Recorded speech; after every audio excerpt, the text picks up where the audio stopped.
If you want to build muscle at home using dumbbells, this series is for you. This is part 1, where we build the foundation.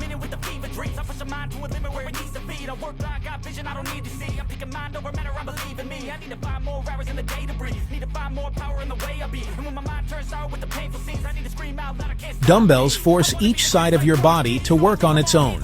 That fixes imbalances and reduces cheating. They recruit stabilizers you miss with machines.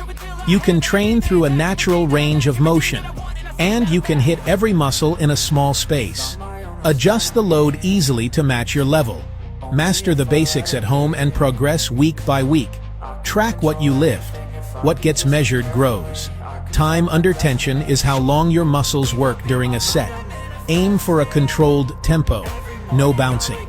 More tension means more stimulus for growth. Stay composed. Control creates consistency. Lock your body, move only the target joint. Feel the weight all the way down. Don't drop it. Finish with control. The last rep matters most. Muscle growth starts with control. If you rush reps, you lose results. Slow, controlled movement activates more muscle fibers. Keep elbows close. Move through a full range of motion.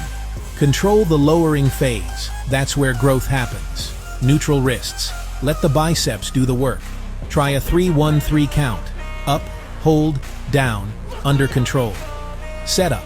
Feet hip width, soft knees, brace your core, shoulders back and down. Grip the bells. Wrists neutral, elbows tucked to your sides. Curl up smoothly. No hip drive, no lean. Squeeze at the top for 1 second. Lower in 3. Keep tension. Don't let it drop. Repeat for 8 to 12 controlled reps. Quality over quantity. In part 2, I'll show you how to target your arms properly so every rep counts.